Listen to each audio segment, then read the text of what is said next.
Após sobreviver a séculos de perseguição sangrenta, a Igreja do século IV enfrentou uma ameaça talvez ainda mais perigosa. Não vinha de fora, dos imperadores ou das arenas, mas de dentro. Era uma ideia, uma doutrina ensinada por um sacerdote carismático de Alexandria, chamado Ário. Uma ideia que parecia lógica, simples e razoável, mas que atacava o coração da nossa fé, a verdadeira identidade de Jesus Cristo. O que ensinava Ário? De forma simples, ele afirmava que o Filho, Jesus Cristo, não era Deus no mesmo sentido que o Pai. Para Ário, o Filho era a primeira e mais perfeita criatura de Deus, superior aos anjos e aos homens, mas ainda assim uma criatura. Ele teve um princípio, houve um tempo em que ele não era. Esta ideia era devastadora, pois se Jesus não é verdadeiramente Deus, então ele não pode divinizar-nos, nem oferecer-nos a salvação eterna. A nossa fé estaria vazia. A controvérsia ariana dividiu o império. Para restaurar a unidade, o imperador Constantino convocou no ano 325 o primeiro concílio ecumênico da história, na cidade de Niceia. Bispos de todo o mundo cristão, muitos deles ainda com as cicatrizes físicas das perseguições, reuniram-se. Eles não foram lá para inventar uma nova doutrina, mas para discernir e defender a fé que receberam diretamente dos apóstolos sobre quem é Jesus Cristo. O ponto central do debate em Niceia resumiu-se a uma única e crucial palavra grega, homoúsios. Liderados por defensores da fé como Santo Atanásio, os padres conciliares usaram esta palavra para definir a relação entre o Pai e o Filho. Homoúsios significa consubstancial, ou da mesma substância. Com esta palavra, a Igreja afirmou que Jesus, o Filho, não é uma criatura, mas partilha a mesmíssima natureza divina do Pai. Ele é Deus de Deus, luz da luz, Deus verdadeiro de Deus verdadeiro. O credo que rezamos na missa todos os domingos é o fruto direto desta batalha pela verdade. Os padres da Igreja em Niceia não criaram a Santíssima Trindade. Eles, guiados pelo Espírito Santo, criaram uma barreira teológica precisa para proteger o mistério revelado pelo próprio Jesus Cristo. O seu trabalho garantiu que, através dos séculos, os cristãos adorassem não uma criatura, mas o único e verdadeiro Deus, Pai, Filho e Espírito Santo. Um só Deus em três pessoas. Como podemos ter a certeza de que a fé que professamos hoje é a mesma fé ensinada por Jesus Cristo aos 12 apóstolos há 2000 anos? No mundo de opiniões e interpretações que mudam constantemente, qual é a garantia da Igreja de que a sua doutrina permanece pura e inalterada? A resposta está numa palavra fundamental, muitas vezes mal compreendida: a tradição. Não se trata de velhos costumes, mas da transmissão viva da verdade revelada. No coração da tradição encontra-se o que a Igreja chama de depósito da fé. Imagine um tesouro sagrado entregue por Jesus aos seus apóstolos, contendo tudo o que é necessário para a nossa salvação. Este tesouro é composto por duas partes inseparáveis: a Sagrada Escritura, que é a palavra de Deus escrita, e a Sagrada Tradição, que é a palavra de Deus transmitida oralmente e vivida pela Igreja. Ambas brotam da mesma e única fonte divina, a revelação de Jesus Cristo. Mas como é que este tesouro foi guardado e transmitido através dos séculos? Através de um mecanismo divino chamado sucessão apostólica. Jesus deu a sua autoridade aos apóstolos para ensinar, santificar e governar. Por sua vez, os apóstolos, através do gesto da imposição das mãos, ordenaram os seus sucessores, os bispos. Estes bispos receberam o mesmo mandato de guardar fielmente o depósito da fé. É como uma corrida de estafetas sagrada, onde o bastão da verdade, recebido de Cristo, é passado de geração em geração, sem nunca cair. É precisamente aqui que os padres da Igreja, o tema do nosso episódio, desempenham o seu papel crucial. Eles foram os primeiros e mais importantes elos nesta corrente de sucessão após os apóstolos. Homens como o Santo Inácio de Antioquia, que conheceu os apóstolos, e Santo Irineu de Leão escreveram apaixonadamente não sobre as suas próprias ideias, mas sobre a fé que eles tinham recebido. Eles provavam a veracidade dos seus ensinamentos ao mostrarem a sua linhagem ininterrupta até os apóstolos e, através deles, até o próprio Jesus Cristo. Esta corrente ininterrupta da sucessão apostólica, que guarda a sagrada tradição, é a garantia de que a Igreja Católica hoje não é uma invenção de homens, mas a mesma Igreja fundada por Jesus sobre a rocha de Pedro.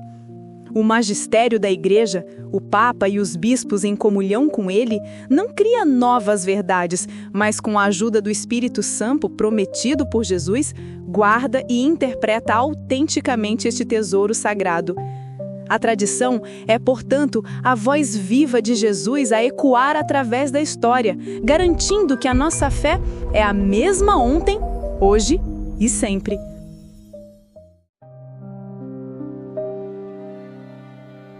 Para nos ensinar sobre como a sua palavra seria recebida no mundo, Jesus Cristo contou uma história simples e profunda, a parábola do semeador. Ele descreve um agricultor que lança sementes generosamente. Algumas caem à beira do caminho e são comidas pelas aves. Outras caem em solo rochoso, brotam rapidamente, mas morrem por falta de raiz. Outras ainda caem entre espinhos e são sufocadas. Finalmente, uma parte cai em terra boa e dá um fruto abundante. Esta parábola é o retrato perfeito da missão da Igreja em todos os tempos. Na época dos padres da Igreja, esta parábola era uma realidade viva. O semeador, Jesus Cristo, já tinha lançado a semente da sua verdade através dos apóstolos. No entanto, muitas sementes caíram em solos rochosos. As heresias, como o arianismo que vimos, eram precisamente isso. Corações e mentes onde a verdade sobre Jesus brotava, mas não conseguia criar raízes profundas por causa das rochas do orgulho intelectual, da filosofia pagã ou do desejo de tornar os mistérios de Deus mais simples e lógicos para a mente humana. Neste cenário, os padres da Igreja agiram como agricultores fiéis, trabalhando o campo do Senhor. Eles não eram o semeador, esse é sempre Jesus, mas eram os trabalhadores da vinha. Com as suas ferramentas, a oração, o estudo profundo das Escrituras e a fidelidade à tradição, eles dedicaram as suas vidas a limpar o terreno. Eles removeram as pedras das falsas doutrinas e arrancaram os espinhos das filosofias enganadoras para que a semente pura do Evangelho pudesse encontrar terra boa. O resultado do trabalho incansável foi o fruto abundante que Jesus descreveu. A semente que caiu na terra boa, cultivada pelos padres, produziu a colheita da sã doutrina.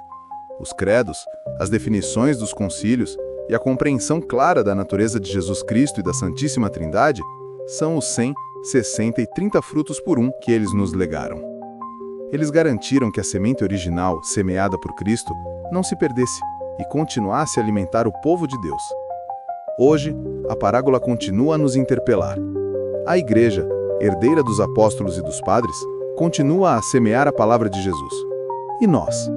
Que tipo de solo somos? Permitimos que as rochas do nosso egoísmo ou os espinhos das preocupações mundiais sufoquem a semente? Que o exemplo dos padres da Igreja nos inspire a cultivar um coração que seja terra boa, um coração humilde e aberto, para que a palavra de Jesus possa criar raízes profundas e dar fruto abundante na nossa vida.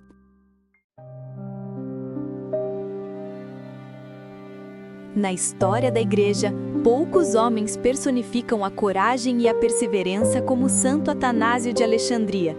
A sua vida foi uma batalha incessante por uma única e crucial verdade.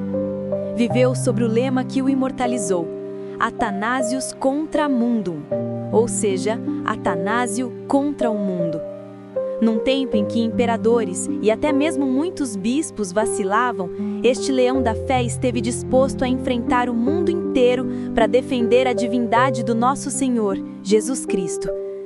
A missão da sua vida foi forjada no fogo do primeiro concílio de Nicéia, em 325.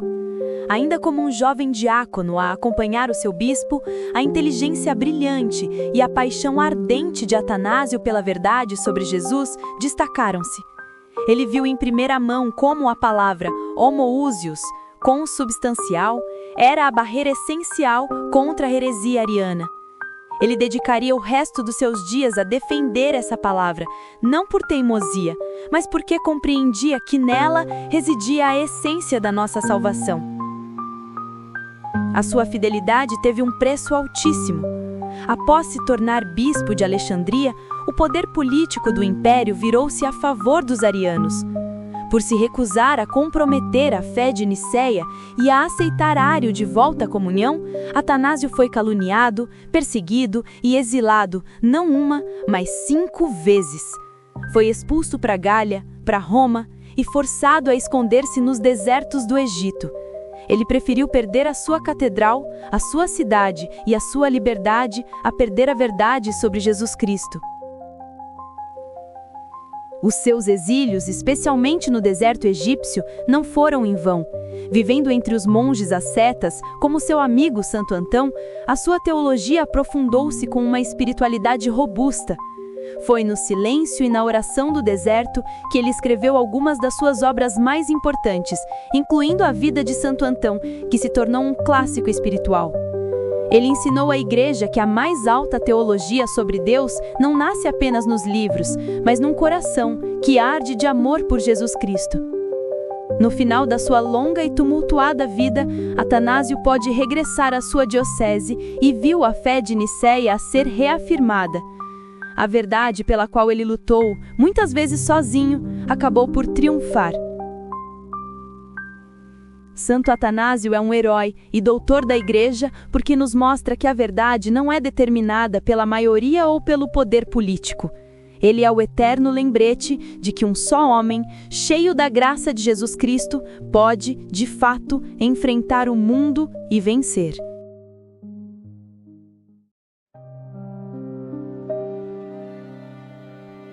De todas as maravilhas que Deus semeou no universo visível, talvez a mais extraordinária seja a inteligência humana.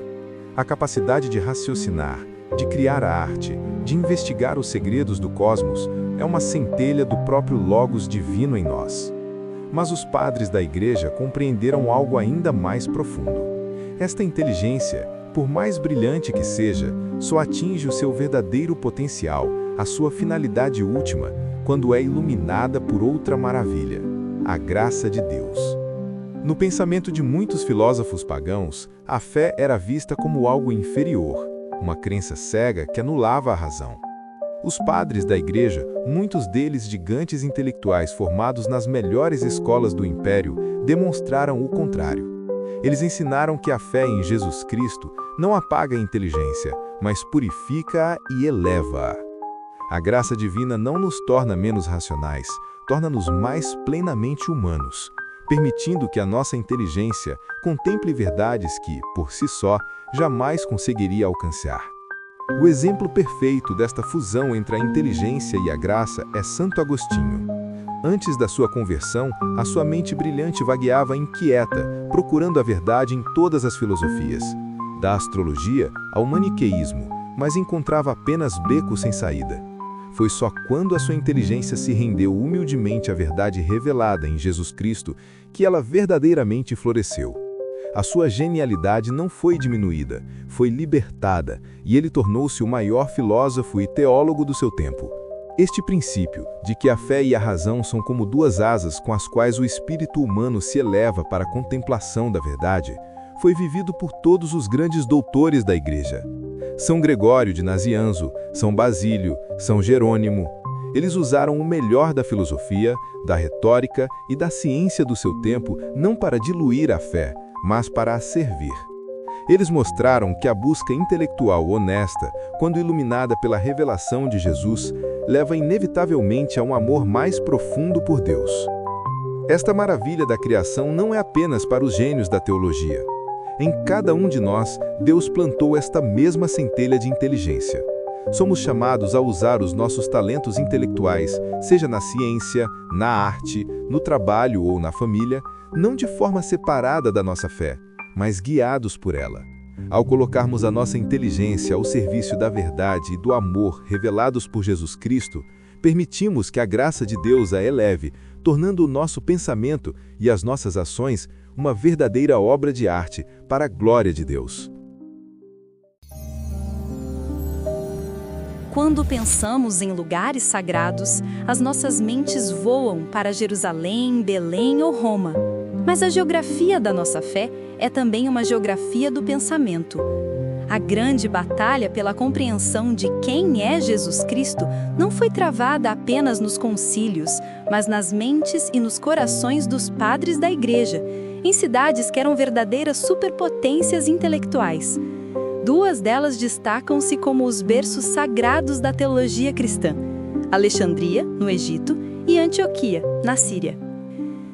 Alexandria era a cidade do saber. Com a sua lendária biblioteca, era o epicentro da filosofia grega, especialmente do platonismo. Foi aqui que floresceu a Escola de Alexandria, com gigantes como Clemente e Orígenes. A sua abordagem era procurar o sentido alegórico e espiritual por trás do texto literal da Bíblia. Para eles, cada passagem, cada história apontava para uma verdade mais profunda sobre a alma e sobre o Logos divino, Jesus Cristo. Eles usaram a filosofia como uma ferramenta para mergulhar nos mistérios da revelação. Do outro lado do Mediterrâneo, Antioquia, uma das maiores cidades do Império, desenvolveu a sua própria escola de pensamento, muitas vezes em oposição à Alexandria. A escola de Antioquia, com mestres como São João Crisóstomo, defendia uma interpretação mais literal e histórica das Escrituras. O seu foco estava na realidade histórica dos evangelhos e na humanidade concreta de Jesus. Para eles era crucial afirmar que Jesus não era um símbolo ou uma alegoria, mas um homem real que caminhou, sofreu e ressuscitou na história. A tensão entre essas duas escolas, a alegórica de Alexandria e a literal de Antioquia, não foi uma fraqueza, mas um ginásio teológico onde a fé da Igreja se fortaleceu. Alexandria defendia com zelo a divindade de Cristo, enquanto Antioquia defendia com igual zelo a sua humanidade. Foi deste diálogo apaixonado, desta busca mútua pela verdade, que a Igreja, guiada pelo Espírito Santo, conseguiu forjar a doutrina ortodoxa de que Jesus Cristo é, inexparavelmente, verdadeiro Deus e verdadeiro homem. Hoje, Alexandria e Antioquia são lugares sagrados no mapa da nossa fé, não por causa das ruínas, mas por causa das batalhas intelectuais travadas ali por amor a Cristo. A clareza com que hoje professamos a nossa fé em Jesus, verdadeiro Deus e verdadeiro homem, deve-se imensamente a estes centros de saber, onde os padres da Igreja dedicaram as suas vidas e as suas mentes brilhantes, iluminadas pela graça, para guardar e aprofundar o tesouro da revelação.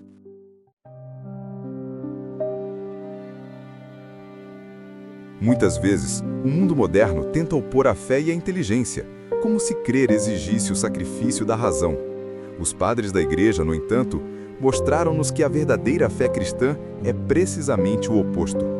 Eles desenvolveram uma das mais poderosas ferramentas da alma, a teologia. Definida de forma clássica por Santo Anselmo, a teologia é fides quaerens intellectum, a fé que procura compreender. Não é uma ciência fria, mas um ato de amor, o desejo de usar a nossa inteligência, dada por Deus, para conhecer mais profundamente aquele que amamos, Jesus Cristo. Qual é o objetivo desta ferramenta? O seu propósito não é provar Deus, como se ele fosse um problema de matemática, nem eliminar o mistério da nossa fé. Os padres sabiam que a mente humana, finita, nunca poderia conter o Deus infinito. O objetivo da teologia era outro: aprofundar a revelação que Deus fez de si mesmo em Jesus Cristo, articular essa verdade de forma clara e coerente e defender a fé das heresias que a distorciam, como vimos no caso do arianismo. Os padres da Igreja eram, acima de tudo, homens da Bíblia. A sua teologia estava enraizada e saturada pela Sagrada Escritura. Eles eram como mestres artesãos a trabalhar com o material mais precioso, a Palavra de Deus. Mas eles não liam a Bíblia isoladamente. A sua segunda matéria-prima era a sagrada tradição, a fé viva da Igreja recebida dos apóstolos. Ao unirem a Escritura e a tradição, eles garantiam que a sua compreensão de Jesus não era uma invenção pessoal, mas a fé de toda a Igreja. Para trabalhar estes materiais, eles usaram outra ferramenta, dada por Deus, a razão. Os padres não tinham medo da filosofia, eles viam-na como uma serva da teologia. Eles tomaram os melhores conceitos e a lógica dos grandes pensadores gregos como Platão e Aristóteles, e batizaram-nos, colocando-os ao serviço da fé. Eles usaram a filosofia não para substituir a revelação de Cristo, mas para construir uma gramática que lhes permitisse falar sobre os mistérios de Deus com clareza e precisão. A teologia, esta ferramenta da alma legada pelos padres, é um convite para que o nosso amor a Deus seja um amor inteligente. Ela impede que a nossa fé se torne um mero sentimentalismo e dá-nos a confiança para dar a razão da nossa esperança, como pedia São Pedro. Ao procurar compreender o que cremos, não diminuímos o mistério, mas aumentamos a nossa admiração e o nosso amor por Jesus Cristo, o Verbo feito carne, a verdade, que tanto a nossa fé como a nossa razão procuram.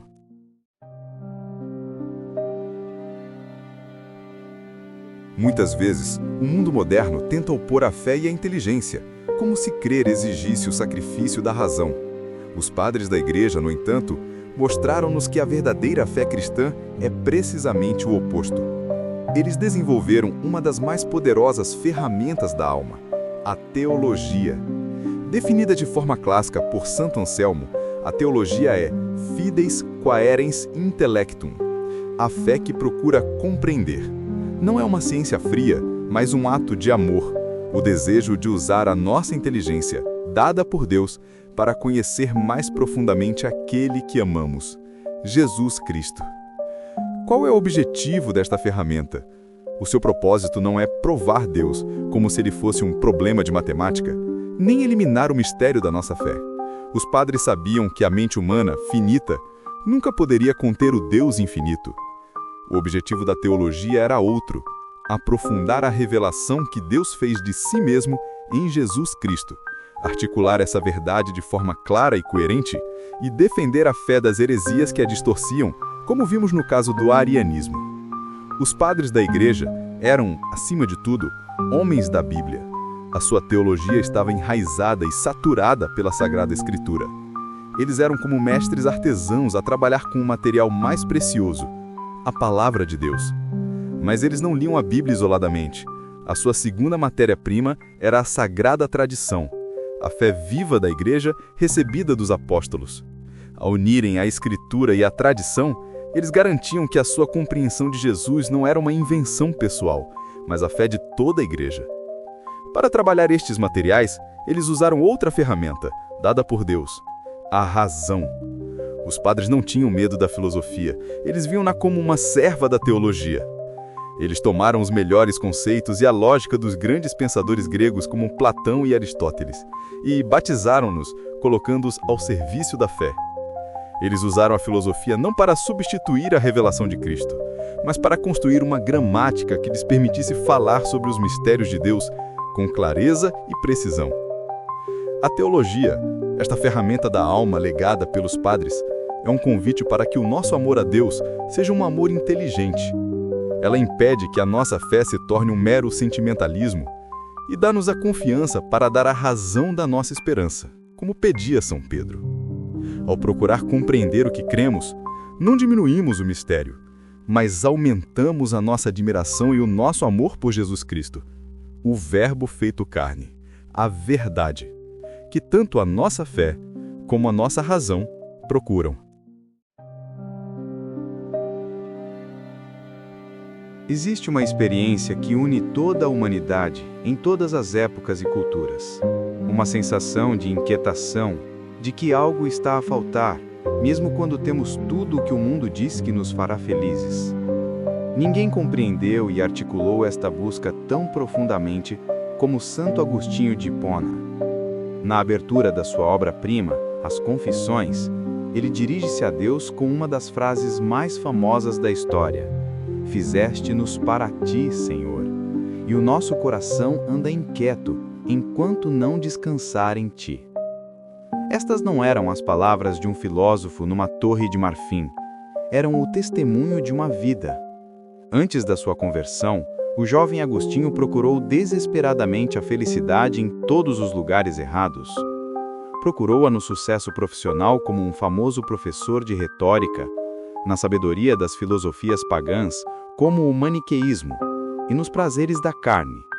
Mas cada conquista e cada prazer deixavam-no no final ainda mais vazio e inquieto, porque ele estava tentando preencher um vazio infinito com coisas finitas. O ponto de viragem para Agostinho não foi ele encontrar Deus através do seu brilhante intelecto, mas permitir que a graça de Deus, em Jesus Cristo, o encontrasse na sua fraqueza. No famoso momento de crise num jardim em Milão, a voz de uma criança que cantava Toller, Lege, levou-o a abrir as cartas de São Paulo. Foi ali que a verdade de Cristo finalmente quebrou as suas resistências. Ele descobriu que o descanso não era algo que ele pudesse alcançar, mas um dom a ser recebido de Jesus. Descansar em Deus, na visão de Agostinho, não significa inatividade ou o fim da vida. Significa encontrar o nosso verdadeiro lugar, o nosso propósito fundamental. É como a agulha de uma bússola que está inquieta e a girar descontroladamente até encontrar seu verdadeiro norte magnético. O coração humano, criado por Deus e para Deus, está igualmente desorientado e inquieto, até que encontra seu verdadeiro norte em Jesus Cristo. Nele, os nossos desejos, a nossa inteligência e a nossa vontade encontram finalmente a sua ordem, a sua paz e o seu verdadeiro lar. A jornada do coração inquieto de Agostinho é, na verdade, a jornada de toda a alma humana.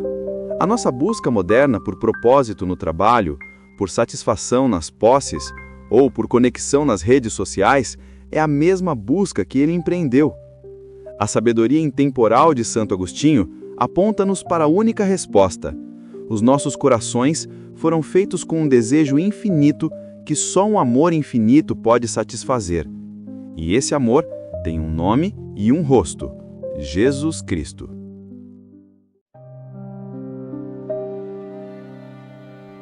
A história da salvação é a história verídica do amor de Deus pela humanidade, centrada no evento real da encarnação, morte e ressurreição de Jesus Cristo. Mas desde o início, esta verdadeira história esteve sob ataque. Nos primeiros séculos, surgiram inúmeros evangelhos falsos, os gnósticos, que tentavam reescrever a história de Jesus, transformando-o num fantasma, num mestre de segredos esotéricos ou negando a sua verdadeira humanidade. A história da salvação corria o risco de se dissolver num mito. É aqui que os padres da Igreja desempenharam o seu papel mais crucial na história da salvação. Eles foram os guardiões da realidade. Homens como Santo Irineu de Leão lutaram incansavelmente para defender a apostolicidade dos 4 evangelhos canônicos: Mateus, Marcos, Lucas e João. Eles argumentavam que estes não eram apenas textos quaisquer, eram os testemunhos oculares ou os relatos diretos dos discípulos dos apóstolos, garantindo a sua ligação histórica direta ao próprio Jesus. A sua defesa não se baseava em opiniões pessoais, mas na corrente ininterrupta da tradição. Eles diziam: nós ensinamos o que recebemos. Santo Irineu podia traçar a sua linhagem de fé diretamente até o apóstolo João, através do seu mestre, São Policarpo. Ao fazerem isso, eles não estavam apenas contando uma história, mas provando a sua autenticidade. Eles garantiram que a história de Jesus não se tornaria uma lenda, mas permaneceria ancorada na realidade histórica. Os padres da Igreja nunca se viram como inventores. Eles se viam como guardiões, sentinelas fiéis no muro da cidade de Deus, a proteger o tesouro da revelação. Ao defenderem a divindade de Cristo em Nicéia ou a sua humanidade contra os gnósticos, eles estavam protegendo a integridade da história da nossa salvação. Pois se Jesus não fosse verdadeiro Deus, a sua morte não nos salvaria. E se ele não fosse verdadeiro homem, a sua morte não teria acontecido. O trabalho heróico destes guardiões é a razão pela qual, 2000 anos depois, ainda podemos conhecer a verdadeira história de Jesus Cristo. Cada vez que rezamos o credo, que lemos os evangelhos, que celebramos a Eucaristia, estamos participando da mesma fé que os padres defenderam com as suas vidas e as suas mentes brilhantes. Eles são os elos que nos ligam diretamente à história da salvação, garantindo que a voz do bom pastor, Jesus Cristo, chegue até nós, clara e verdadeira, através dos séculos.